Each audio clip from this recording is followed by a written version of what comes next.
আইপিএলের শেষ ম্যাচ খেলে ফেললেন মুস্তাফিজুর রহমান। শেষ ম্যাচে নিজেকে রাঙাতে পারলেন না তিনি, তাই তো একটি মন খারাপ কাটার মাস্টার মুস্তাফিজুর রহমানের। মুস্তাফিজুর রহমান লখনৌ সুপার জায়ান্টের বিপক্ষে তেমন পারফরমেন্স করতে পারেননি বোলিংয়ে তেমন পারফরমেন্স না করতে পেরে নিজের মনটা বিষণ্ণ হয়ে যায় মুস্তাফিজুর রহমানের। মুস্তাফিজুর রহমানকে তবুও তার দলের পক্ষ থেকে বাহবা জানিয়েছে, তার কারণ প্রথম উইকেট পেয়েছিলেন সেই মুস্তাফিজুর রহমান।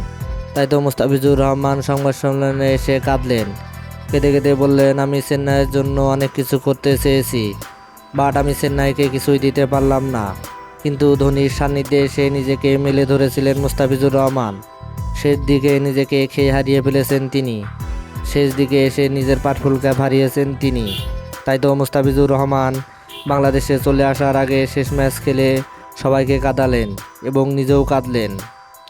বললেন, আমি যদি চেন্নাইয়ের বোলিংয়ে খারাপ করে থাকি তাহলে অবশ্যই আমাকে মাফ করে দিবেন। কিন্তু মুস্তাফিজুর রহমানকে তার দলের পক্ষ থেকে বাহবা জানাচ্ছে সবাই।